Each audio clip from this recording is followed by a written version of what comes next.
രാവിലത്തെ സമയത്ത് വലിയ ബർക്കത്ത് കണക്കാക്കിയിട്ടുണ്ട്. എല്ലാവർക്കും പറ്റുമോ എന്നറിയില്ല. പക്ഷേ പറ്റുന്നവർ ജീവിതത്തിൽ കൊണ്ടുവന്നാൽ വലിയ ബർക്കത്ത് ഉണ്ടാവും. മീറ്റിങ്ങുകളൊക്കെ രാവിലെ സുബഹിന്റെ ശേഷം, അതുപോലെ പുതിയ പുതിയ ചുവടുവെപ്പുകളൊക്കെ രാവിലെ സുബഹിന്റെ ശേഷം. ആ ഫ്രഷ് മൈൻഡിൽ നല്ല നല്ല കാര്യങ്ങൾക്ക് വേണ്ടി നമ്മൾ സമയം ചെലവഴിച്ചാൽ ആ സമയത്തിന് വലിയ ബർക്കത്ത് ഉണ്ടാകും. അല്ലാഹു തആല നമ്മുടെ ജീവിതത്തിൽ ബർക്കത്ത് ചൊരിയട്ടെ. ഞാൻ പറഞ്ഞു വന്നത്, രാവിലെ വളരെ പ്രധാനപ്പെട്ട സമയം ഉറങ്ങിത്തീർക്കുന്ന, ഉറക്കിന് വേണ്ടി ചെലവഴിക്കുന്ന ചില അറിവില്ലാത്ത അല്ലെങ്കിൽ ചിന്തയില്ലാത്ത ചില ആളുകൾക്കുണ്ട്. രാവിലത്തെ സമയം എന്ന് പറയുന്നത് വലിയ ബർക്കത്തുള്ള സമയമാണ്. ഞാൻ ഈ കഴിഞ്ഞ ദിവസം ദുബായിൽ നിന്ന് നാട്ടിലേക്ക് വന്നൊരു ബിസിനസ്സുകാരൻ ഒരു പൊതുപ്രവർത്തനവുമായി ബന്ധപ്പെട്ട് വളരെ അർജന്റായിട്ട് കോഴിക്കോട് 2-3 ആളുകളെ മീറ്റ് ചെയ്യാനുണ്ട് എന്ന് പറഞ്ഞപ്പോ ഞാൻ അയാളോട് പറഞ്ഞു, രാത്രി വേദം കഴിഞ്ഞ് വന്നാൽ രാവിലെ സുബഹിന്റെ തൊട്ട് മുമ്പ് ഇൻഷാ അല്ലാഹ് ഞാൻ കുറ്റിയാടിയിലെത്തും. ആ സമയത്ത് നിങ്ങൾ റെഡിയാണെങ്കിൽ നമുക്ക് കോഴിക്കോടേക്ക് പോകാമെന്ന്. അങ്ങനെ അയാളെ കൂടെ രാവിലെ 4 മണി 4:30 മണിയാകുമ്പോ കുറ്റിയാടിയിൽ നിന്ന് വിട്ടു. അയാള് അന്ന് കണക്കാക്കിയത് അന്ന് പകല് മുഴുവൻ സമയവും ഇതിനു വേണ്ടി ചെലവഴിക്കേണ്ടി വരുന്ന. രാവിലെ 4:30 മണിക്ക് കുറ്റിയാടിയിൽ നിന്ന് വിട്ട് കോഴിക്കോട് എത്തിയ ഞങ്ങൾ 9 മണിയാകുമ്പോഴേക്ക് എല്ലാ പരിപാടിയും കഴിഞ്ഞു. അപ്പൊ ഇയാൾ എന്നോട് പറഞ്ഞു, ജീവിതത്തിൽ ആദ്യമായിട്ടാണ് ഈ സുബഹിന്റെ സമയത്ത് ഇറങ്ങിയപ്പോ ഇത്ര ബർക്കത്ത് ഉണ്ടാകുമെന്ന് ഉസ്താദുമാരൊക്കെ പറയുന്നതേ കേട്ടിട്ടുള്ളൂ, അനുഭവിച്ചറിഞ്ഞത് ഇന്നാണ് എന്ന് പറഞ്ഞു.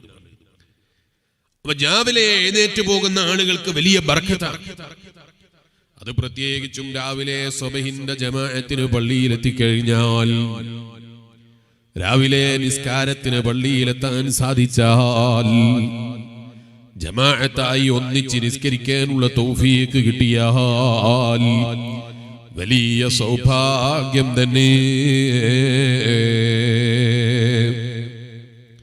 എന്റെ ഈമാനുള്ള ചെറുപ്പക്കാരായ കൂട്ടുകാരെ, ഉപ്പാപ്പമാർക്ക് മാത്രം പറഞ്ഞതാണ് പള്ളിയിലെ സുബഹിന്റെ ജമാഅത്ത് എന്ന ധാരണയുണ്ടോ? അല്ല, ഉപ്പാപ്പമാർക്ക് മാത്രമേ പള്ളിയിലെ ജമാഅത്തിന് വരേണ്ടതുള്ളൂ എന്ന ചിന്തയുണ്ടോ? കാസർഗോഡ് ജില്ലയിലൊന്നും അങ്ങനെയുള്ള ചിന്തയുള്ള ചെറുപ്പക്കാരില്ലാത്തത് കൊണ്ട് ഞാനിപ്പോ പറയുന്നില്ല.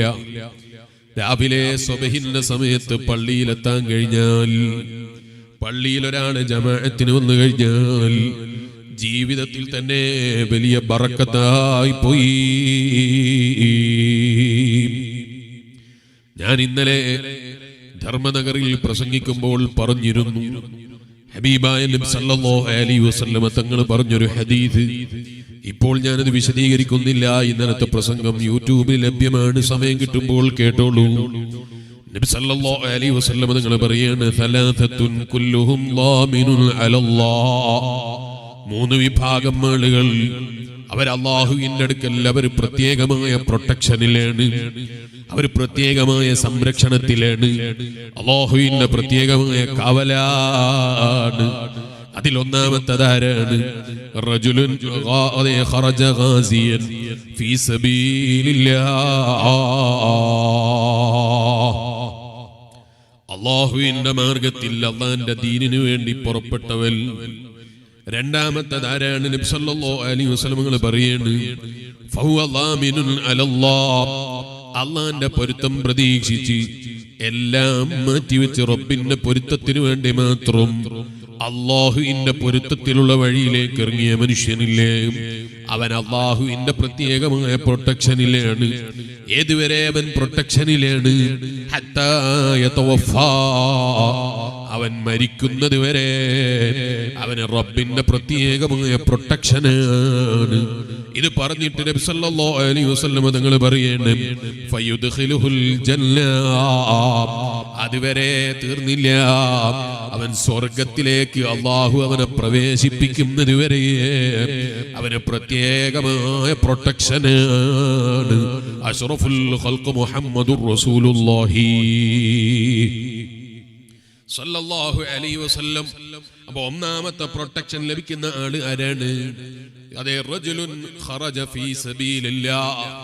റജുലുൻ ഖറജ ഗാസിയൻ ഫീ സബീലില്ലാഹ്, അല്ലാഹുവിന്റെ പൊരുത്തത്തിനു വേണ്ടി എല്ലാം മാറ്റിവെച്ച് ദീനിനു വേണ്ടി ജീവിതത്തെ മാറ്റിവെച്ച മഹാന്മാരാണ്.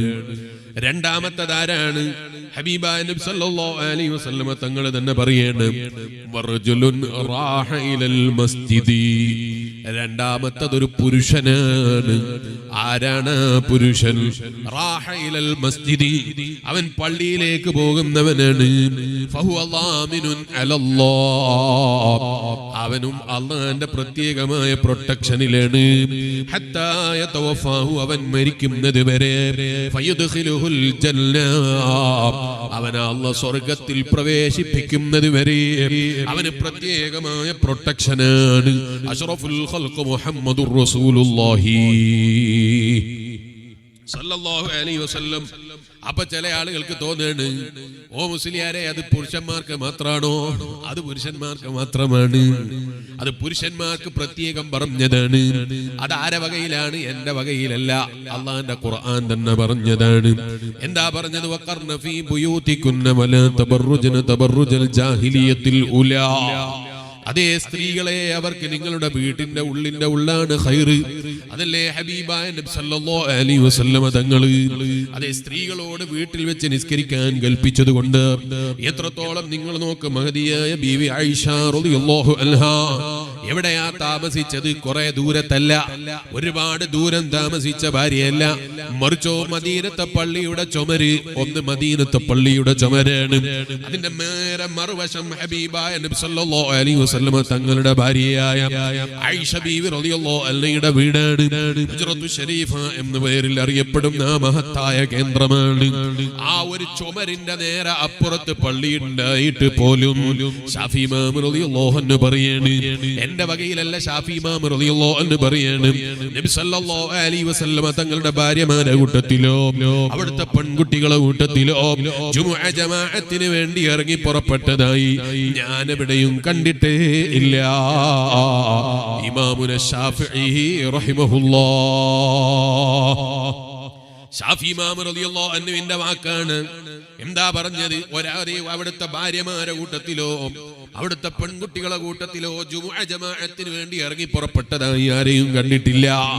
അതുകൊണ്ടാണ് ഹബീബായ നബി സല്ലല്ലാഹു അലൈഹി വസല്ലമ തങ്ങള് ഇതേ അർശിന്റെ തണല് അല്ലാഹുവിന്റെ പാരത്രിക ലോകത്തിൽ ലഭിക്കുന്ന മഹാന്മാരെ കുറിച്ച് പറയുമ്പോ റജുലുൻ, ഒരു പുരുഷൻ എന്നാ പറഞ്ഞത്.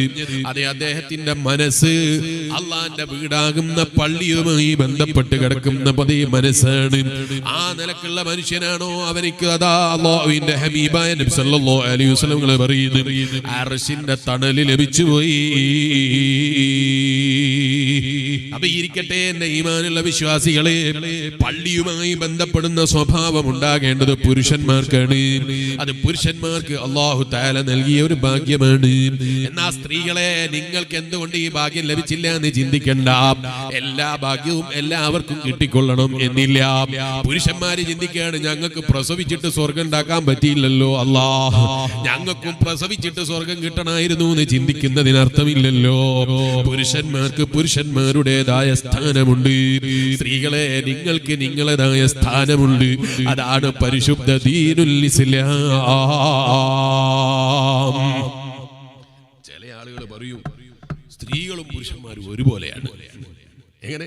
സ്ത്രീയും പുരുഷനും ഒരുപോലെയാണ്, മനുഷ്യൻ എന്ന നിലക്ക് ഒരുപോലെയാണ്. അതിൽ യാതൊരു തർക്കവും. ആർക്കാണ് ഇവിടെ തർക്കം? സ്ത്രീകളും മനുഷ്യന്മാരാണ്, പുരുഷന്മാരും മനുഷ്യന്മാരാണ്, അതിൽ തർക്കമില്ല. പിന്നെ സ്ത്രീയും പുരുഷനും സമത്വം വേണം, എല്ലാ വിഷയത്തിലും സമത്വം വേണം. അതെങ്ങനെ അംഗീകരിക്കാൻ കഴിയല്? പുരുഷന്മാരും പ്രസവിക്കണം എന്ന് വാദിച്ചാൽ ഇവിടെ നടക്കുവോ? പുരുഷന്മാർക്ക് പ്രസവിക്കണം എന്ന് വാശി പിടിച്ചാൽ ഇവിടെ നടക്കുവോ? ഇല്ല. അവിടെ പുരുഷന്മാർക്ക് അത് അള്ളാഹു കണക്കാക്കിയിട്ടില്ല. സ്ത്രീകൾ പറയാണ്, ഞങ്ങൾ ഇനി മുതൽ പ്രസവിക്കൂല, ഞങ്ങളെ ഒരുപാട് കാലമായി കഷ്ടപ്പെടുന്നു, ഈ മാസം മുതൽ ഇനി ഞങ്ങൾ സമരത്തിലാണ്, പുരുഷന്മാരെ നിങ്ങൾ പ്രസവിച്ചോളൂ, ഞങ്ങൾക്ക് ഈ വേദന സഹിക്കാൻ പറ്റൂല. എന്ന് സ്ത്രീകൾ പറഞ്ഞാൽ അവിടെ പുരുഷ സമത്വം പറയുന്നവനോ അല്ല ഫെമിനിസ്റ്റ് വാദികളോ വന്നതുകൊണ്ട് പ്രസവം പുരുഷനെ ഏൽപ്പിക്കാൻ പറ്റൂല. പുരുഷന്മാർക്ക് പുരുഷന്മാരേതായ സ്ഥാനമുണ്ട്, സ്ത്രീകൾക്കോ അവർക്ക് അവരേതായ സ്ഥാനം ഇസ്ലാം വകവെച്ച് കൊടുത്തിട്ടുണ്ട്.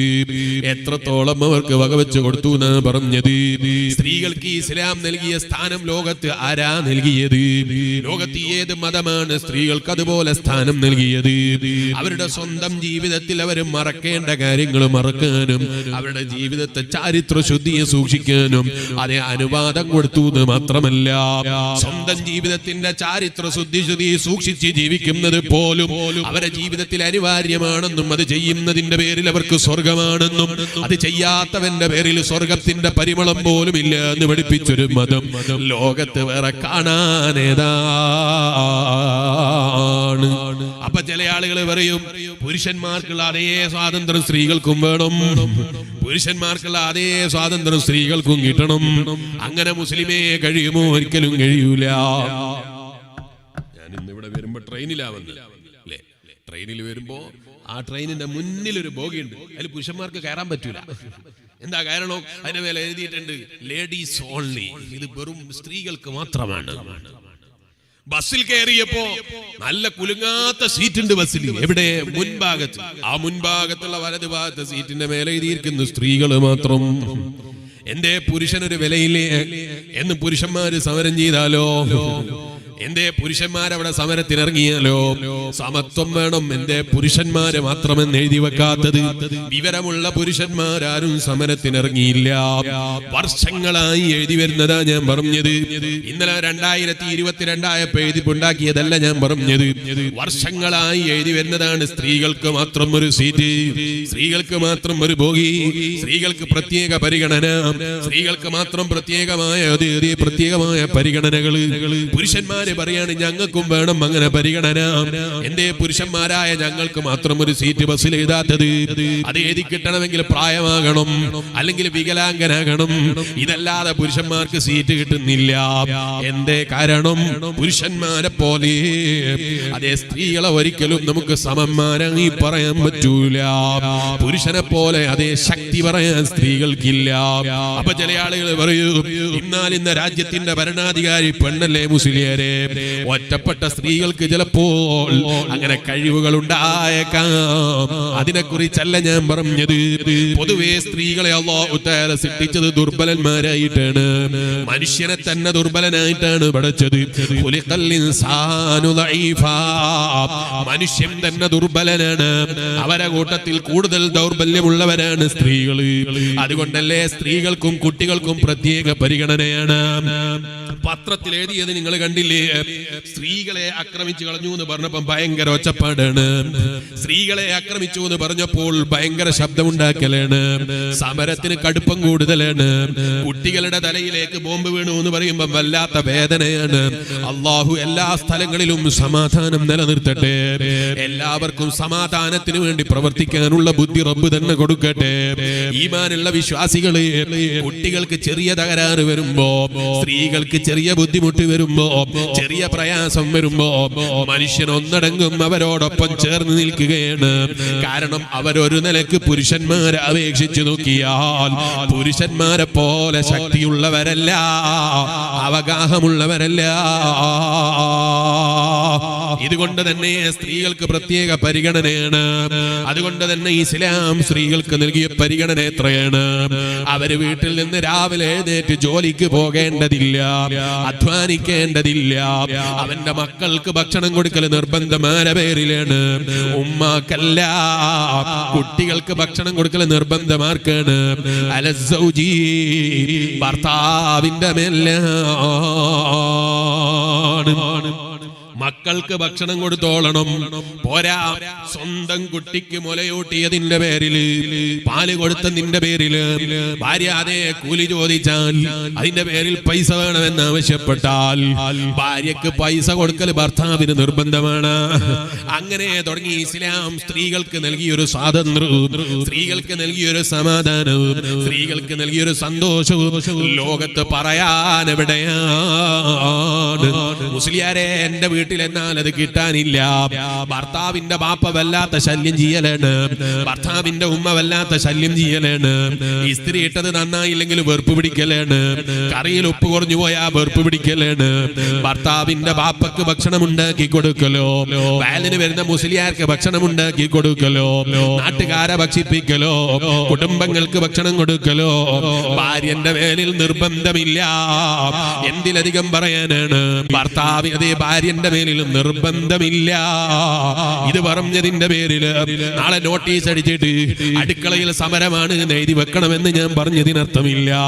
അടുക്കള മുടക്കണം എന്ന് ഞാൻ പറഞ്ഞതിനർത്ഥമില്ല.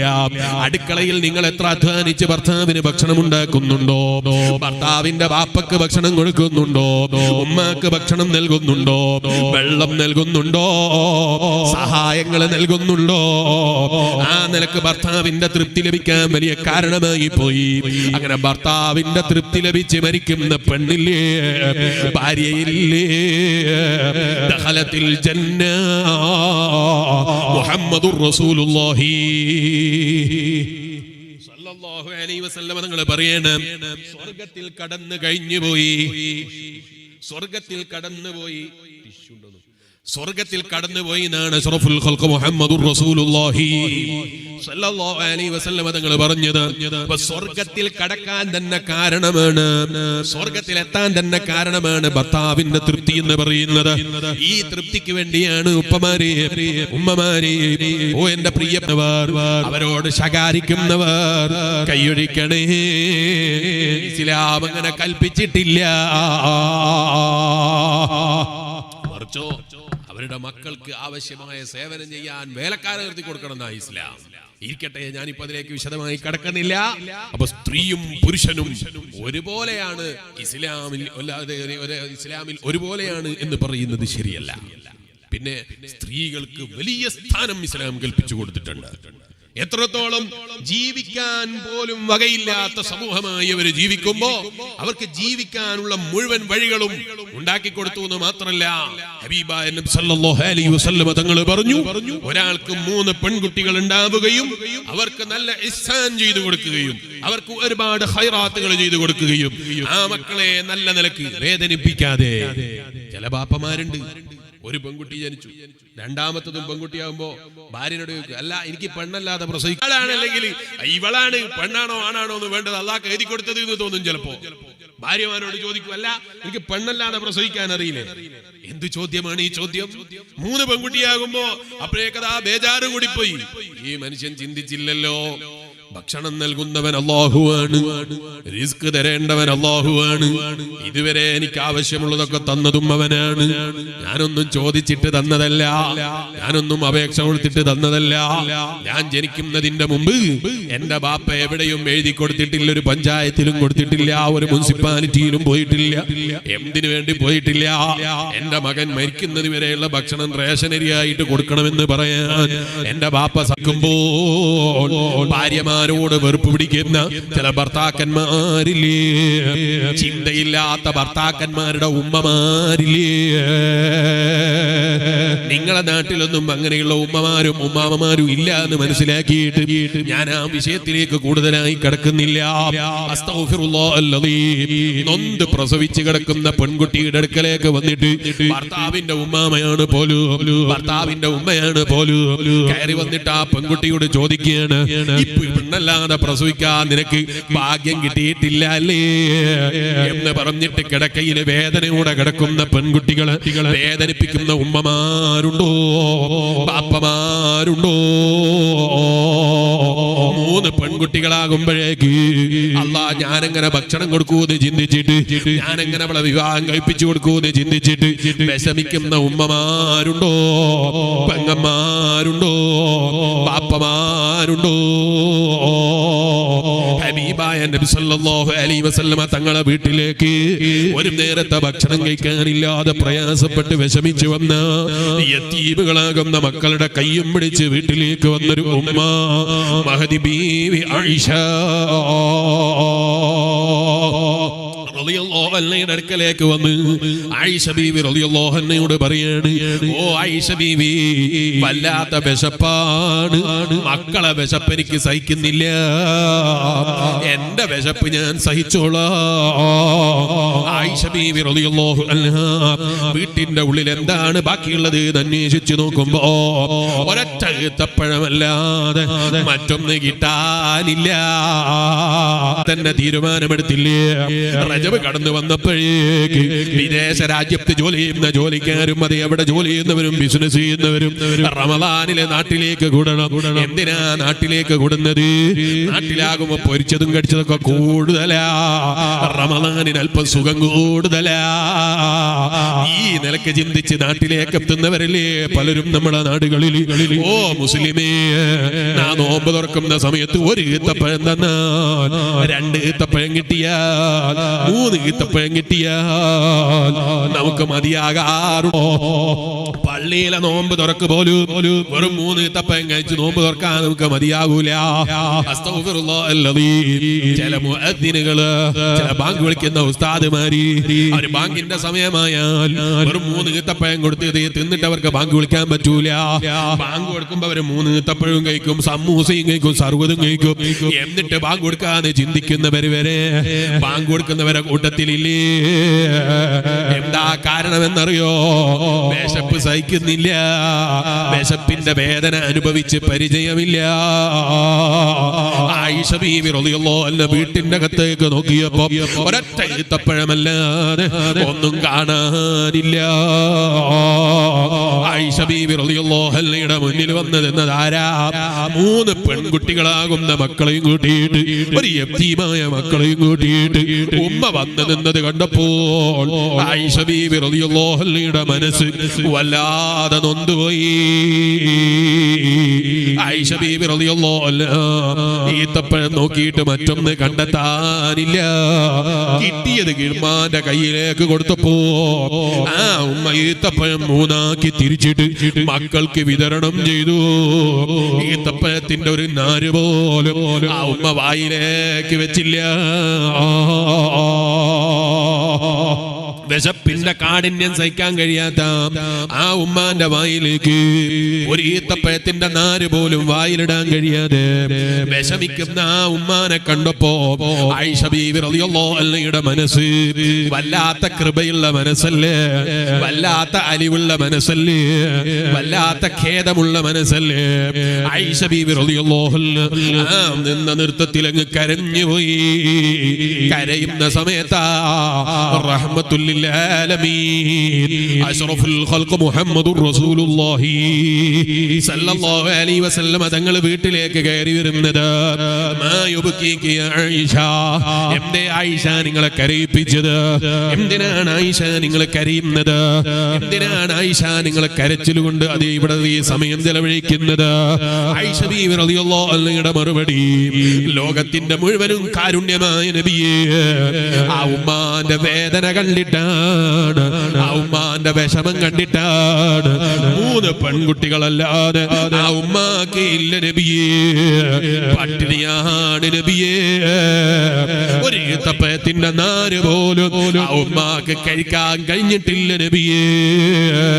അഷ്റഫുൽ ഖൽഖ് മുഹമ്മദുർ റസൂലുള്ളാഹി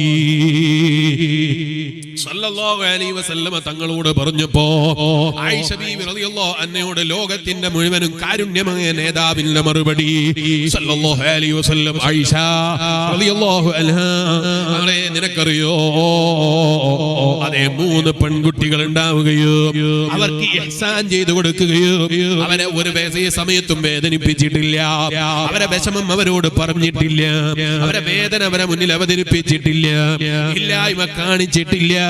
ഉള്ളതിന്റെ പരമാവധി മുന്നിൽ കാണിച്ച് മക്കൾക്ക് സന്തോഷത്തോടെ ജീവിതം കൊടുത്തിട്ട്, ആ മക്കൾക്ക് ആവശ്യമുള്ളതൊക്കെ ചെയ്തു കൊടുത്തിട്ട് വിവാഹം ചെയ്യിപ്പിച്ചു കൊടുക്കുന്ന ഉമ്മമാരില്ലേ, ബാപ്പമാരില്ലേ, ആ മക്കളുടെ ദുആ കിട്ടിയ ബാപ്പമാരില്ലേ, ഉമ്മമാരില്ലേ, അവർക്ക് സ്വർഗ്ഗം ഉറപ്പാണ്. ആയിഷ അഷ്റഫുൽ ഖൽഖ് മുഹമ്മദുർ റസൂലുള്ളാഹി,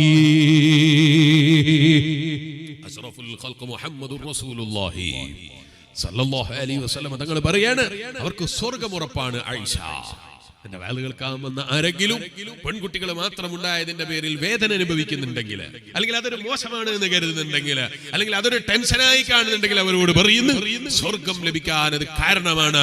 പരമാവധി പെൺകുട്ടികൾക്ക് ഖൈർ ചെയ്തു കൊടുത്തോളൂ, പരമാവധി നല്ലത് ചെയ്തു കൊടുത്തോളൂ. നല്ലത് ചെയ്തു കൊടുത്തോളൂ എന്ന് പറഞ്ഞാൽ പെൺകുട്ടികൾക്ക് ഏറ്റവും നല്ല മൊബൈൽ വാങ്ങിച്ചു കൊടുത്തോളൂ എന്നല്ല, ഏറ്റവും നല്ല മൊബൈൽ കയ്യിൽ കൊടുത്തോളൂ, എല്ലാ ദിവസവും മൊബൈൽ റീചാർജ് ചെയ്ത് കൊടുത്തോളൂ, എല്ലാ തോന്നിവാസത്തിനും സൗകര്യം ചെയ്തു കൊടുത്തോളൂ എന്നല്ല, പിന്നെ ഇഹ്സാൻ ചെയ്തു കൊടുക്കണം. ആ മക്കൾക്ക് ഭക്ഷണം കൊടുക്കണം, ആവശ്യമായ പഠനത്തിനുള്ള സൗകര്യം ചെയ്തു കൊടുക്കണം, ആവശ്യമായ ഹൈറുകൾക്കുള്ള വഴികൾ തുറന്നു കൊടുക്കണം. അങ്ങനെ തുടങ്ങി നന്മകൾക്ക് വേണ്ടിയുള്ള വഴികൾ ഒരുക്കി കൊടുത്തോളൂ. ആ മക്കളുടെ ദുആ നിങ്ങൾക്ക് സ്വർഗം ലഭിക്കാൻ കാരണമാണെന്നാണ് അഷ്റഫുൽ ഖൽഖ് മുഹമ്മദുർ റസൂലുള്ളാഹി സല്ലല്ലാഹു അലൈഹി വസല്ലം തങ്ങൾ പറയുന്നത്. അപ്പൊ ഈമാനുള്ള വിശ്വാസികളെ, ആരെങ്കിലും അങ്ങനെ ഏതെങ്കിലും പെൺകുട്ടികൾക്ക് മാത്രം ജന്മം നൽകുമ്പോ ആ ഉമ്മാനോടോ അല്ലെങ്കിൽ ആ പെൺകുട്ടികളോടോ വെറുപ്പ് പിടിക്കുന്നതിന് പകരം ഇത് എന്റെ മകൾക്കും എന്റെ മകനിക്കും അള്ളാഹു ബറക്കത്ത് ചൊരിയുകയാണ് എന്ന നിലക്കുള്ള വിശ്വാസം നമുക്ക് ഉണ്ടാകണം. ആ ഒരു മനസ്സമാധാനം നമുക്ക് കണ്ടെത്താൻ കഴിയണം. ഞാനിപ്പോൾ അതിലേക്ക് വിശദമായി കടക്കുന്നില്ല, ഞാൻ എന്റെ വിഷയത്തിലേക്ക് തന്നെ മടങ്ങി വരുന്നു. പുരുഷനും സ്ത്രീയും ഒരുപോലെയാണ് എന്ന ധാരണയുണ്ടാകരുത്. പുരുഷന്റേതായ സ്ഥാനം ഇസ്ലാമിലുണ്ട്, സ്ത്രീക്ക് സ്ത്രീകളുടേതായ സ്ഥാനമുണ്ട്, കുട്ടികൾക്ക് കുട്ടികളുടേതായ സ്ഥാനമുണ്ട്. മനുഷ്യൻ എന്ന നിലക്ക് മനുഷ്യ സഹജമായ സർവ്വ പരിഗണനകളും കുട്ടികൾക്കും സ്ത്രീകൾക്കും പുരുഷന്മാർക്കും അതേ യുവാക്കൾക്കും എല്ലാവർക്കും അതേ മനുഷ്യൻ എന്ന പരിഗണന പ്രത്യേകം ഇസ്ലാം നൽകിയിട്ടുണ്ട്. അല്ലാതെ ഇസ്ലാം അതേ പുരുഷന്മാർക്ക് മാത്രം വേണ്ടി ഉണ്ടാക്കിയൊരു മതം, അല്ലെങ്കിൽ പുരുഷന്റെ കാര്യങ്ങളിൽ മാത്രം ശബ്ദിച്ചൊരു മതം, ഈ ധാരണ തെറ്റാണ് എന്ന് മാത്രമല്ല, സ്ത്രീകൾക്ക് വേണ്ടി ഇതുപോലെ ശബ്ദിച്ചൊരു മതം ലോകത്ത് വേറെ കാണാനില്ല എന്നാണ് ഞാൻ പറഞ്ഞത്. അപ്പൊ ചിലര് ചോദിക്കും, നിങ്ങളല്ലേ ഇപ്പൊ പറഞ്ഞത് പള്ളിയിൽ പോകൽ സ്ത്രീകൾക്ക് മാത്രമാണ്, ജമാഅത്തിന് വേണ്ടി പുറപ്പെടാൻ പാടില്ല എന്ന് പറഞ്ഞത് പുരുഷന്മാർക്ക് പള്ളിയിൽ പോയാൽ അതുകൊണ്ട് അവർക്ക് സ്വർഗം കിട്ടുമെന്ന് നബി മുഹമ്മദുർ റസൂലുള്ളാഹി സ്വല്ലല്ലാഹു അലൈഹി വസല്ലം തങ്ങൾ പറഞ്ഞു. നിങ്ങളല്ലേ പറഞ്ഞത്? അത് ഞാൻ പറഞ്ഞത് വളരെ ശരിയാണ്. പള്ളിയിലേക്ക് പോകാൻ പുരുഷന്മാരെയാണ് സെലക്ട് ചെയ്തത്, പ്രസവിക്കാൻ സ്ത്രീകളെയാണ് സെലക്ട് ചെയ്തത്. അതുപോലെ കുട്ടികൾക്ക് കുട്ടികളതായ സ്ഥാനമാണ് ഇസ്ലാം വകവെച്ചു കൊടുത്തത്.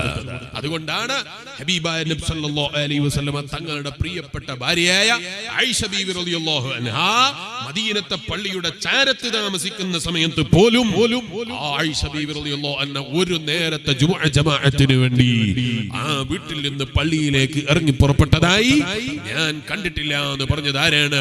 ലോക പ്രശസ്ത പണ്ഡിതൻ ഇമാമുന ശാഫിഈ റളിയല്ലാഹു അൻഹു. ആ ഷാഫി ഇമാമിനെക്കാൾ വിവരമുള്ള ഒരാൾ വന്നാൽ നമുക്ക് സ്വീകരിക്കാൻ വകുപ്പുണ്ടോ? 1200 കൊല്ലം കഴിഞ്ഞിട്ട് ഷാഫി ഇമാമിനെക്കാളും വിവരമുള്ള ആളാണ് ഞാൻ, അതുകൊണ്ട് സ്ത്രീകളെ നിങ്ങൾ പള്ളിയിൽ പോകണം എന്ന് പറഞ്ഞാൽ വിശ്വാസികളെ സംബന്ധിച്ചിടത്തോളം അവർക്ക് പരിഗണിക്കാൻ നിർവാഹമുണ്ടോ? ഇന്ന് നമ്മൾ പരിശോധിച്ചാൽ 15,000-ഓളം ഹദീസുകളാണ് നമുക്ക് അതേ ലഭിക്കാനുള്ളത്. 15,000-ഓളം അല്ലെങ്കിൽ 20,000-ഓളം ഹദീസുകളാണ് നമുക്ക് ഇന്ന് ലഭിക്കാനുള്ളത്.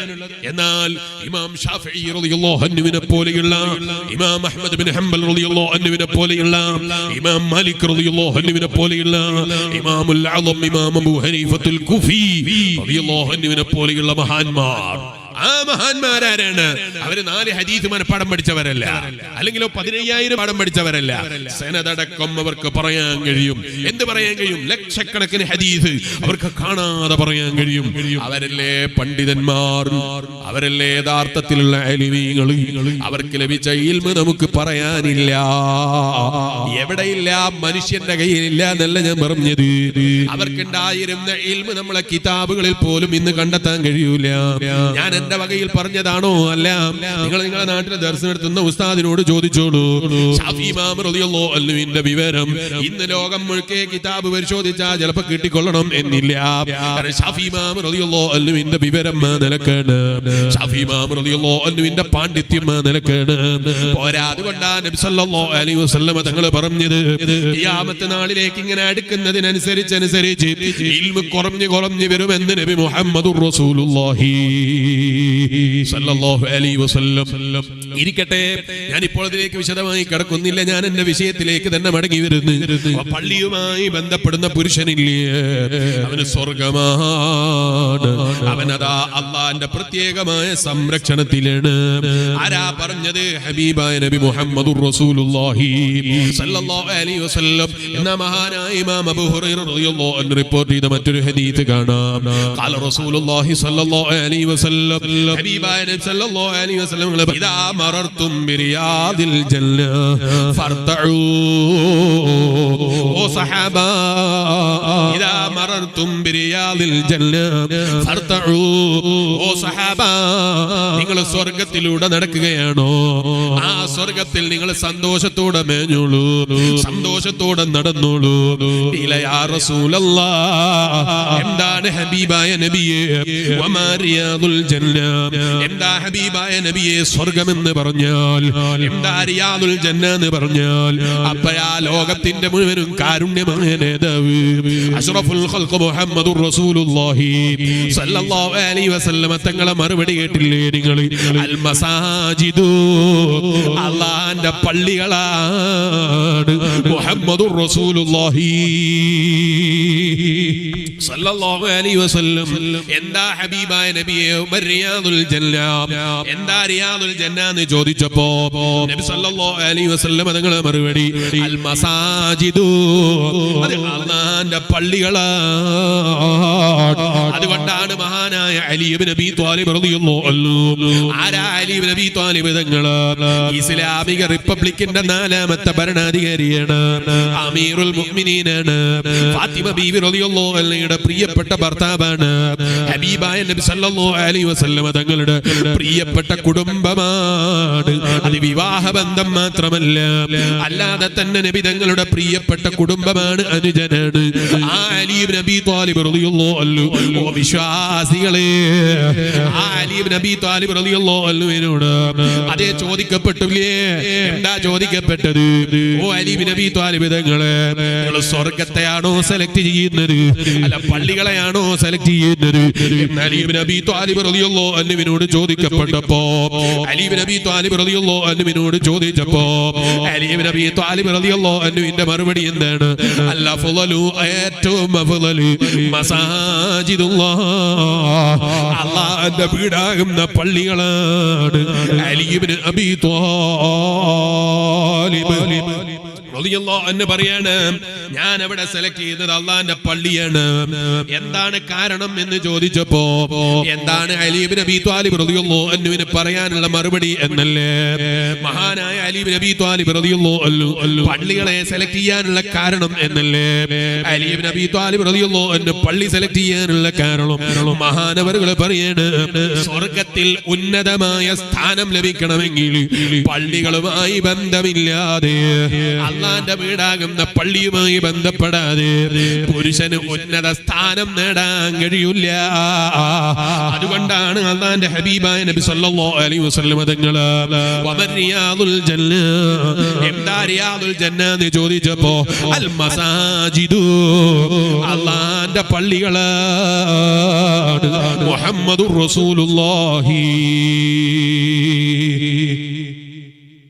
സല്ലല്ലാഹു അലൈഹി വസല്ലം തങ്ങൾ പറയാണ്, അല്ലാഹുവിന്റെ വീടാകുന്ന പള്ളികളാണ് നബി മുഹമ്മദുർ റസൂലുള്ളാഹി സല്ലല്ലാഹു അലൈഹി വസല്ലം. നിങ്ങൾ അവർക്കൊക്കെ ബക്കറ്റ് വരുമ്പോൾ പുരുഷന്മാരും സ്ത്രീകളൊക്കെ നല്ല സംഭാവന കൊടുക്കണം. അല്ലാഹു തൗഫീഖ് നൽകട്ടെ. ഇവിടെയുള്ള പരിപാടി അവർ നടത്തിയത്, പരിപാടിയുമായി ബന്ധപ്പെട്ട് കിട്ടുന്ന പൈസ ഇവിടുത്തെ പള്ളി ഒന്ന് നന്നാക്കണം, ഇവിടുത്തെ പള്ളിക്കൊന്ന് പെയിന്റ് അടിക്കണം, പള്ളി ഒന്ന് പള്ളിക്ക് പെയിന്റ് അടിക്കണം, പള്ളി ഒന്ന് റമദാനാകുമ്പോഴേക്ക് റമദാനിന് വേണ്ടി ഒന്ന് ഒരുങ്ങണം എന്ന് നാട്ടിലെ പ്രവർത്തകന്മാർ ഉദ്ദേശിച്ചിട്ടുണ്ട് എന്ന് പറഞ്ഞു. അല്ലാഹു എളുപ്പം കൊടുക്കട്ടെ, എളുപ്പം കൊടുക്കട്ടെ. വേർക്കാൻ പൈസ വേണ്ടല്ലോ. പിന്നെ നിങ്ങൾ ഇതിന് ആമീൻ പറയാൻ ബേജാറാകുന്നു. നിങ്ങൾ കൊടുക്കല് നിങ്ങളെ കൊണ്ട് കഴിയും പോലെ കൊടുത്തോളൂ. ആമീൻ പറയാൻ 5 പൈസ ചെലവില്ലല്ലോ. അല്ലാഹു തആല എളുപ്പം കൊടുക്കട്ടെ. എവിടുന്ന് കൊടുക്കട്ടെ? നിങ്ങൾ കൊടുക്കട്ടെ എന്ന് ഞാൻ പറഞ്ഞില്ലല്ലോ. നിങ്ങൾക്ക് കൊടുക്കാൻ ഭാഗ്യമുണ്ടായാൽ, എനിക്ക് കൊടുക്കാൻ ഭാഗ്യമുണ്ടായാൽ നമ്മളെ ഭാഗ്യം. ഇനിയല്ല ആമീൻ കൊണ്ട് വേറെ ആളാണ് കൊടുത്തത്, അവരെ ഭാഗ്യം. അല്ലാഹു ആ ഭാഗ്യം നല്ല മുഅ്മിനീങ്ങൾക്കൊക്കെ നൽകട്ടെ. ഇരിക്കട്ടെ ഈമാനുള്ള വിശ്വാസികളെ. അല്ലാഹുവിന്റെ വീടാകുന്ന പള്ളികള് ഏറ്റവും ബഹുമാനമുള്ള കേന്ദ്രങ്ങളാണ്. അതുകൊണ്ടാണ് ഹബീബായ അഷ്റഫുൽ ഖൽഖ് മുഹമ്മദുർ റസൂലുള്ളാഹി സല്ലല്ലാഹു അലൈഹി വസല്ലമ തങ്ങൾ തന്നെ പറഞ്ഞു. അതേ മഹാനായ അബൂ ഹുറൈറ റളിയല്ലാഹു അൻഹുവിൽ നിന്ന് തന്നെ നിവേദനം, മൻ അതൽ മസ്ജിദ ലിശൈഇൻ, ആരെങ്കിലും ഒരാൾ പള്ളിയിലേക്ക് ഒരു ആവശ്യത്തിന് വേണ്ടി വന്നാൽ, പള്ളിയിലേക്ക് ഒരു അതേ ഉദ്ദേശം പൂർത്തീകരിക്കാൻ വന്നാൽ, ലിഖസ്ദി ഹുസൂലി ശൈഇൻ ഉഖറവിയ്യിൻ ഔ ദുനിയവിയ്യിൻ, അദ്ദേഹത്തിന്റെ ഉദ്ദേശം ദുനിയാവാകട്ടെ ആഖിറമാകട്ടെ, ഏതൊരു ഉദ്ദേശത്തിന് വേണ്ടിയാണോ അവൻ പള്ളിയിലേക്ക് വരുന്നത്, ഹബീബായ നബി സല്ലല്ലാഹു അലൈഹി വസല്ലം പറയുന്നു, ഫഹുവ ഹല്ലുഹു, അതവന്റെ നസീബാണ്. അള്ളാന്റെ വീടാകുന്ന പള്ളിയിലേക്ക്, ആ വീട്ടിലേക്ക് എന്ത് ഉദ്ദേശത്തിലാണോ മനുഷ്യൻ വരുന്നത്, അത് ദുന്യാവാകട്ടെ ആഖിറമാകട്ടെ, എന്ത് ഉദ്ദേശിച്ച് വന്നാലും അതവന് കിട്ടാൻ അത് കാരണമാണ്. പക്ഷേ പണ്ഡിതന്മാർ ഇത് പറയുമ്പോൾ ഇതിന്റെ വ്യാഖ്യാനത്തിൽ പറഞ്ഞു, പള്ളിയിലേക്ക് പോകുമ്പോ താഴ്ന്ന ദുന്യാവ് മാത്രം ചിന്തിച്ചു പോകാൻ പാടില്ല. എത്രത്തോളം ശ്രദ്ധിക്കണമെന്നറിയോ? പള്ളിയിൽ ജമാഅത്തിന് പോകുമ്പോ രാവിലെ സുബഹിന്റെ സമയത്ത് പള്ളിയിലേക്ക് നടന്നു പോയാൽ നടത്തം ആരോഗ്യത്തിന് നല്ലതാണ്. ആരോഗ്യം നന്നാകാൻ വേണ്ടി പള്ളിയിലേക്ക് പോയതാണ്, ജമാഅത്തിന് വേണ്ടി പോയതല്ല, ഈത്തിക്കാഫിന് വേണ്ടി പോയതല്ല, അള്ളാന്റെ പൊരുത്തത്തിന് വേണ്ടി പള്ളിയിൽ പോയതല്ല. മറിച്ചോ നടന്നിട്ട് വയറ് കുറയാൻ പോയതാണ്, തടി കുറയാൻ പോയതാണ്, ശരീരമാകാൻ പോയതാണ്. അങ്ങനെ മാത്രം ഉദ്ദേശമാകുന്നതിനെ കുറിച്ച് സൂക്ഷിച്ചേക്കണേ. കാരണം എന്താണ്? അവന്റെ ഇബാദത്തിന്റെ കൂലി നഷ്ടപ്പെട്ടു പോകാൻ, അവൻ പള്ളിയിലേക്ക് പോയതിന്റെ കൂലി നഷ്ടപ്പെട്ടു പോകാൻ, ഇത്തികാഫിന്റെ നിയത്ത് നഷ്ടപ്പെട്ടു പോകാൻ, ഇത്തിഫാഖിന്റെ കൂലി നഷ്ടപ്പെട്ടു പോകാൻ അത് കാരണമാണ് കേട്ടോ. പള്ളിയിലേക്ക് പോകുമ്പോ പിന്നെ ആഗ്രഹിക്കേണ്ടത് എന്താണ്? നടത്തത്തെ കുറിച്ചല്ല, നാട്ടുകാരെ കാണലല്ല, കൂട്ടുകാരുമായി ഒത്തിരിക്കലല്ല, കൂട്ടുകാരുമായി സ്വറ പറയലല്ല, പള്ളിയിൽ ഒത്തുചേരലല്ല, കമ്മിറ്റി കൂടലല്ല. പള്ളിയിലേക്ക് പോകേണ്ടത് ജമാഅത്തിനാണ്. കാസർഗോഡ് ജില്ലയിൽ അങ്ങനെ അല്ലാത്തത് കൊണ്ട് ഞാനിപ്പോ കടക്കുന്നില്ല. പള്ളിയിലേക്ക് വരും ചില ആളുകള്. എപ്പോഴാ പള്ളിയിലേക്ക് വരല്?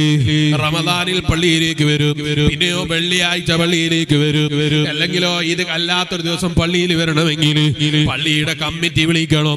അപ്പൊ മാത്രം പള്ളിയിൽ വരുന്ന ചില ആളുകളുണ്ട്. നെഞ്ഞത്ത് കൈവച്ച് ചിന്തിച്ചു, ജമാഅത്തിനാണോ പള്ളിയിലേക്ക് പോയത്? അല്ല, നീ പള്ളിയിലേക്ക് പോയത് എന്തിനാണ്? കമ്മിറ്റിക്കാണോ? ഒരു കമ്മിറ്റി കൂടാനാണോ? കമ്മിറ്റിയിൽ കുഴപ്പമുണ്ടാക്കാനാണോ? കമ്മിറ്റിയിൽ അഭിപ്രായം പറയാനാണോ? നിന്റെ അഭിപ്രായത്തിന് എന്ത് വിലയാണ്? പള്ളിയിൽ ജമാഅത്തിന് വരാത്ത നിനക്കെന്ത് അധികാരമാണ്? പള്ളിയിൽ ജമാഅത്തിന് എത്താത്ത നിനക്കെന്ത് അധികാരമാണ് പള്ളിയിൽ അത് പറയാൻ, പള്ളിയുടെ കാര്യം തീരുമാനമെടുക്കാൻ? പള്ളി എന്ന് പറയുന്നത് അള്ളാഹ്ക്ക് വേണ്ടി നിസ്കരിക്കാനുള്ളതാണ്. നിന്റെ അഭിപ്രായം രേഖപ്പെടുത്താനുള്ളതല്ല, നിന്റെ തർക്കം കൂടാനുള്ളതല്ല, നിന്റെ ഭൗതിക കാര്യം ചർച്ച ചെയ്യാനുള്ളതല്ല, നിന്റെ രാഷ്ട്രീയം പറയാനുള്ളതല്ല. അതുകൊണ്ട് തന്നെ മഹാന്മാരായ പണ്ഡിതന്മാര് പറയാണ്, മോനെ ഫീഹി തംബീഹുൻ, മോനെ ഇതിലൊരു ഓർമ്മപ്പെടുത്തലുണ്ട് കേട്ടോ. അലാ തസ്ഹീഹിൻ നിയ്യതി ഫീ തിയാനിൽ മസ്ജിദി അല്ലാ യകൂന മുഖ്തലിതൻ ബിഗറദി ദുനിയാ, ദുനിയവിയായ കാര്യങ്ങൾ മാത്രം ഇങ്ങനെ കലർത്തിയിട്ട് ആഖിറം മറന്നു പോയിട്ട് പള്ളിയിലേക്ക് വരുന്ന സ്വഭാവമില്ല. അതിൽ നിന്ന് കാത്തി രക്ഷിക്കണേ. പിന്നെ എന്തിനാ മോനെ നീ പള്ളിയിലേക്ക് വരേണ്ടത്? ഇത്തികാഫിനെ ഉദ്ദേശിച്ചു വന്നോ? അള്ളാന്റെ പൊരുത്തം പ്രതീക്ഷിച്ചു വന്നോ? എന്താ കാരണം? ലോക സിട്ടാവ് പറഞ്ഞില്ലേ, ആ റബ്ബിന്റെ വീടാണ് പള്ളി.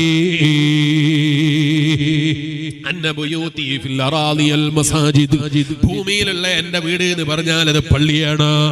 അതുകൊണ്ട് തന്നെ ആ പള്ളിയിലേക്ക് നിങ്ങൾ വരുമ്പോ നല്ല പ്രതീക്ഷയോടെ വന്നോ. എന്താ പ്രതീക്ഷിക്കേണ്ടത്? സ്വർഗം പ്രതീക്ഷിച്ചോ, ആഖിറം പ്രതീക്ഷിച്ചോ, നന്മകൾ പ്രതീക്ഷിച്ചോ, നിങ്ങൾക്ക് ആവശ്യമുള്ള ദുന്യാവ് അതോടൊപ്പം കരുതിക്കോ. അതല്ലാതെ നിങ്ങൾ വെറും ദുന്യാവ് മാത്രം കരുതിയിട്ട് പള്ളിയിലേക്ക് വന്നേക്കല്ല. കാരണം ഇത് അള്ളാന്റെ വീടാണ്. അള്ളാന്റെ വീട്ടിലേക്ക് പോകുമ്പോ ആ പള്ളിയെ സംരക്ഷിക്കണമെന്ന ബോധത്തോടെ പോയിക്കോ. ആ പള്ളിയെ സംരക്ഷിക്കണമെന്ന ചിന്തയോടെ പോയിക്കോ. യാതൊമില്ല ചെറുപ്പക്കാരെ, പള്ളിയിലേക്ക് കയറി ചെല്ലുമ്പോ ഇഹ്റാമിന്റെ ഭാഗത്ത് പള്ളിക്കാട്ടം കണ്ടാൽ, അതുപോലെ നജസ് കണ്ടാൽ, അതുപോലെയുള്ള മ്ലേച്ഛമായ വസ്തുക്കൾ കണ്ടാൽ പള്ളിയിലെ ഉസ്താദിനെ വിളിച്ച് വെറുപ്പ് പിടിക്കുന്നതിന് പകരം, പള്ളി നോക്കുന്ന ആളോട് ചൂടാകുന്നതിന് പകരം അല്ലാഹുവിന്റെ റസൂൽ മുഹമ്മദുർ റസൂലുള്ളാഹി സ്വല്ലല്ലാഹു അലൈഹി വസല്ലം പള്ളിയിലതാ നുഹാമത്ത് കണ്ടപ്പോ, കഫത്തിന്റെ ഒരു ഭാഗം കണ്ടപ്പോ അവിടെ ബാങ്ക് വിളിക്കുന്ന ആളെ നോക്കിയിട്ടില്ല. പ്രിയപ്പെട്ട അനുജന്മാരായ സ്വഹാബത്തിനെ പരതിയിട്ടില്ല, കുടുംബങ്ങളെ പരതിയിട്ടില്ല, എവിടെ എന്റെ അനുയായികളെന്ന് ചിന്തിച്ചിട്ടില്ല. ഇത് അള്ളാന്റെ വീടാണ്. ഏതോ സഹാബിയുടെ നുഹാമത്താണെങ്കിൽ പോലും, ഏതോ സഹാബിയുടെ അതേ കഫമാണെങ്കിൽ പോലും ഞാൻ എങ്ങനെ എടുത്തു നീക്കൂ എന്നുള്ളൊരു ചിന്ത ഏറ്റവും ശറഫാക്കപ്പെട്ട നേതാവായ മുഹമ്മദുർ റസൂലുള്ളാഹി സല്ലല്ലാഹു അലൈഹി വസല്ലമ തങ്ങളെ മനസ്സിൽ വന്നില്ല. മറിച്ചോ കഫം എടുത്ത് പറണ്ടി എടുത്തിട്ട് അള്ളാന്റെ റസൂൽ മുഹമ്മദുർ റസൂലുള്ളാഹി സല്ലല്ലാഹു അലൈഹി വസല്ലമ തങ്ങളെ നീക്കം ചെയ്തു പോയി. അതുകൊണ്ട് തന്നെ പള്ളിയുടെ സെക്രട്ടറി ആകട്ടെ, പ്രസിഡന്റ് ആകട്ടെ, അള്ളാന്റെ വീട്ടിലെത്തിയാൽ എല്ലാരും ഒരുപോലെയാണ്. അതുകൊണ്ടല്ലേ നിങ്ങൾ കണ്ടില്ലേ നമ്മുടെ നാട്ടിലെ പള്ളിയുടെ പ്രസിഡന്റിന് പ്രത്യേകം മുന്നിൽ സീറ്റില്ല, പള്ളിയുടെ സെക്രട്ടറിക്ക് മുന്നിൽ പ്രത്യേകം സീറ്റില്ല. ആർക്കാ മുന്നിലെ സഫ്? ഏറ്റവും ബഹുമാനമുള്ള സഫ് ആർക്കാണ്?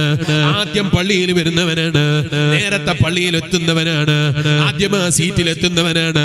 സെക്രട്ടറിക്ക് ഒരു സീറ്റ് വേണമെന്നൊരു കമ്മിറ്റി തീരുമാനിച്ചില്ലല്ലോ, പ്രസിഡന്റിന് ഒരു സീറ്റ് വേണമെന്ന് തീരുമാനിച്ചില്ലല്ലോ, പഞ്ചായത്ത് മെമ്പർക്ക് ഒരു പ്രത്യേകം സീറ്റ് അള്ളാന്റെ വീട്ടിലില്ലല്ലോ, മുനിസിപ്പാലിറ്റി ഭരിക്കുന്നവനില്ലല്ലോ, കലക്ടർക്കില്ലല്ലോ, മുഖ്യമന്ത്രിക്കില്ലല്ലോ, പ്രധാനമന്ത്രിക്കില്ലല്ലോ. കാരണം ഇത് അള്ളാന്റെ വീടാണ്. ഇവിടെ വ്യത്യാസങ്ങളില്ല. ഇവിടെ പണ്ഡിതനെന്ന വ്യത്യാസമില്ല, പാവപ്പെട്ടവനെന്ന വ്യത്യാസമില്ല, അധികാരമുള്ളവനെന്ന വ്യത്യാസമില്ല. ഇവിടെ ആർക്കാണ് സ്ഥാനമെന്നറിയോ? അള്ളാന്റെ വീട്ടിൽ ആദ്യം എത്തിപ്പെടുന്നവനാരോ, ആദ്യം സീറ്റ് പിടിക്കുന്നവനാരോ, അവനാണ് അള്ളാന്റെ വീട്ടിലെ ബഹുമാനം. ആ വീട്ടിന്റെ ബഹുമാനത്തെ കുറിച്ചാണ് മഹാന്മാരായ പണ്ഡിതന്മാർ, ആ പണ്ഡിതന്മാര് പറയാണ്. അല്ലാഹു തആല പാരത്രിക ലോകത്ത് മഹാനായ അബൂ നഈമുൽ ഇസ്ഫഹാനി റഹിമഹുല്ലാഹ് അവിടുത്തെ കിതാബിൽ പറഞ്ഞത് കാണാം. അല്ലാഹു ചോദിക്കും ആഖിറത്തില്, ഐനൽ ജീറാനി, ഐന ജീറാനി, എവിടെ എൻ്റെ അയൽവാസികള്, എവിടെ എൻ്റെ അയൽവാസികള്?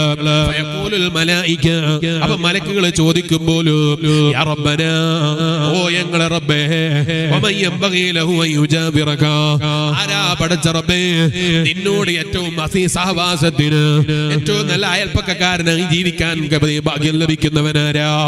അള്ളാന്റെ മറുപടി, അതേ പള്ളിയിലേക്ക്, അള്ളാന്റെ വീടാകുന്ന എന്റെ പള്ളിയിലേക്ക്, മസ്ജിദുകളിലേക്ക് ഇബാദത്തിന് വേണ്ടി വരുന്ന മുഅ്മിനായ മനുഷ്യനില്ലേ, അവൻ എന്റെ വീടാണെന്ന നിലക്ക് പരിഗണിച്ചു വന്നവനാണ്. അവന് വലിയ പരിഗണനയാണ്, അവന് വലിയ ബഹുമാനമാണ്. ഓ ഈമാനുള്ള വിശ്വാസികളെ, നമ്മളെ വീട്ടിലേക്ക് ഒരാൾ വന്നാൽ അവൻ ആദരിക്കല് നമ്മുടെ മാന്യതയല്ലേ, അവനെ ബഹുമാനിക്കല് നമ്മളെ മാന്യതയല്ലേ, അവൻ ആവശ്യമുള്ളത് ചെയ്തു കൊടുക്കൽ നമ്മളെ മാന്യതയല്ലേ, അവർക്ക് ചെയ്തു കൊടുക്കാൻ പറ്റുന്നതിന്റെ പരമാവധി കൊടുക്കൽ നമ്മളെ മാന്യതയല്ലേ. റിയാഫത്ത് ഇസ്ലാമിൽ വലിയ പുണ്യമാണ്, ആദരിക്കൽ ഇസ്ലാമിൽ വലിയ പുണ്യമാണ്. ഇതൊന്നുമില്ലാതെ തന്നെ മാനുഷികമല്ലേ? വീട്ടിലേക്ക് വന്നവനെ ബഹുമാനിക്കല്, അവനെ റിയാഫത്ത് ചെയ്യല്, അവന്റെ റിയാഫത്ത് കൊണ്ട് കൂലി പ്രതീക്ഷിക്കല്. എന്നാ ഈമാനുള്ള വിശ്വാസികളെ, എന്റെ വീടാണ് പള്ളി എന്ന് പറഞ്ഞ അല്ലാഹ്, ആ റബ്ബിന്റെ വീട്ടിലേക്ക് റബ്ബിന്റെ പൊരുത്തം പ്രതീക്ഷിച്ച്, ആ റബ്ബിന്റെ അടുക്കൽ റഹ്മത്ത് പ്രതീക്ഷിച്ച് പള്ളിയിലെത്തുന്നവനാരോ അവന് ബഹുമാനം തന്നെ. അവന്റെ ദുആക്ക് ഇജാബത്ത് കിട്ടാൻ അത് വലിയ കാരണമായി പോയി. ഓ ചെറുപ്പക്കാരെ, അങ്ങാടികളിൽ ചെലവഴിക്കാൻ നമുക്ക് ധാരാളം സമയമുണ്ട് അല്ലേ? ആവശ്യമില്ലാത്ത സ്ഥലങ്ങളിൽ ഇരിക്കാൻ ധാരാളം സമയമുണ്ട് അല്ലേ? സൊറ പറയാൻ നമുക്ക് ധാരാളം സമയം കയ്യിലുണ്ട് അല്ലേ? എന്നാൽ ഒന്ന് പള്ളിയിൽ ജമാഅത്തിനെത്തണമെന്ന് പറഞ്ഞപ്പോ നിന്നെ കാണാനില്ല. നാട്ടിലെ ഫുട്ബോൾ കളിക്കുന്ന മത്സരത്തിന്റെ വേദിയില്, നാട്ടിലെ വോളിബോളിന്റെ മത്സരത്തിന്റെ വേദിയില്, കലോത്സവങ്ങളുടെ മുന്നില്, ഡാൻസിന്റെ വേദികളില് മോശമായ പുണ്യമായ പ്രവർത്തനങ്ങളുടെ മുന്നില് അവിടെയൊക്കെ നമ്മൾ മുൻപന്തിയില്ല. അള്ളാന്റെ വീടാകുന്ന പള്ളിയിലേക്ക് വരണമെന്ന് പറയുമ്പോ, അള്ളാന്റെ വീടാകുന്ന പള്ളിയിൽ ഇബാദത്തിന് വേണ്ടി എത്തണമെന്ന് പറയുമ്പോ നമ്മളെ കിട്ടാനില്ല, നമ്മളെ കാണാനില്ല. നമ്മളെ ഈമാനിന്റെ കുറവ് തന്നെ. ഈമാനുള്ള വിശ്വാസികളെ, അതുകൊണ്ട് ഹബീബായ അഷ്റഫുൽ ഖൽഖ് മുഹമ്മദുർ റസൂലുള്ളാഹി സല്ലല്ലാഹു അലൈഹി വസല്ലം തങ്ങൾ പറയാണ്, റിയാദുൽ ജന്ന, എന്താണ് സ്വർഗ്ഗം എന്നറിയോ എന്ന് ചോദിച്ചപ്പോ സഹാബത്തിന് കൊടുത്ത മറുപടി അൽ മസാജിദു, അത് അല്ലാഹുവിന്റെ വീടാണ്, അല്ലാഹുവിന്റെ പള്ളികളാണ്. അപ്പൊ സഹാബത്ത് ചോദിച്ചു, വമർനതു യാ റസൂലല്ലാഹ്, എന്താണ് ആ പള്ളിയിൽ വെച്ചിട്ട് ചെയ്യേണ്ട സൽക്കർമ്മം എന്നങ്ങ് പറഞ്ഞില്ലേ? പള്ളിയിൽ നിന്ന് ആഖിറം സമ്പാദിക്കേണ്ട ഒരു അമലിനെ കുറിച്ച് പറഞ്ഞില്ലേ? അതെന്താണ് ഹബീബായ നബി? അപ്പൊ ഹബീബായ നബി സല്ലല്ലാഹു അലൈഹി വസല്ലം തങ്ങളുടെ മറുപടി സുബ്ഹാനല്ലാഹ് വൽഹംദുലില്ലാഹ് വലാ ഇലാഹ ഇല്ലല്ലാഹു വല്ലാഹു അക്ബർ. സ്വർഗ്ഗത്തിലേക്ക് സമ്പാദിക്കാനുള്ള ഏറ്റവും നല്ല വഴിയാണ് കേട്ടോ. സ്വർഗം സമ്പാദിക്കാനുള്ള ഏറ്റവും ബഹുമാനമുള്ള ദിക്ർ ഈ ദിക്റാണ് കേട്ടോ. അഷ്റഫുൽ ഖൽഖ് മുഹമ്മദുർ റസൂലുള്ളാഹി സല്ലല്ലാഹു അലൈഹി വസല്ലം. ഈമാനുള്ള വിശ്വാസികളെ, ആ നേതാവിന്റെ ഇസ്റാ മിഅ്റാജ് നടന്ന മാസമല്ലേ പരിശുദ്ധമായ റജബ് മാസം? അതല്ലേ നമ്മളെ ബുറുദയിൽ നമ്മൾ പാടിയത്, സറൈത മിൻ ഹറമിൽ ليلا إلى حرمي كما سار البدر في داج من الظلم مولاي وصلِّ دائما أبدا على حبيبك خير الخلق كلهم. ഓ ഹബീബായ നബിയേ, സറൈത മിൻ ഹറമിൽ ലൈലൻ ഇലാ ഹറമി. ഓ ഹബീബായ നബിയേ, സുബ്ഹാനല്ലദീ അസ്റാ ബിഅബ്ദിഹി ലൈലൻ മിനൽ മസ്ജിദിൽ ഹറാമി ഇലൽ മസ്ജിദിൽ അഖ്സല്ലദീ ബാറക്നാ ഹൗലഹു ലിനുരിയഹു മിൻ ആയാതിനാ. അല്ലാഹുവിന്റെ ഖുർആൻ പറയാണ്, ഓ ഹബീബായ നബിയേ, അങ്ങേക്ക് അല്ലാഹു തആല ഒരു രാത്രിയിൽ വലിയ ബറക്കത്ത് ചൊരിഞ്ഞു പോയല്ലോ, വലിയ ആദരവ് തന്നു പോയല്ലോ. എന്താണ് ബറക്കത്ത് എന്നറിയോ? സറൈത മിൻ ഹറമിൽ ലൈലൻ ഇലാ ഹറമി. ഓ ഹബീബായ നബിയേ, മസ്ജിദുൽ ഹറാമിൽ നിന്ന് മസ്ജിദുൽ അഖ്സയിലേക്ക് അങ്ങേക്ക് നമ്മൾ നൽകിയ യാത്രയില്ല. ആ യാത്രയിൽ നമ്മൾ നൽകിയത് എത്രയാണ് ബഹുമാനം.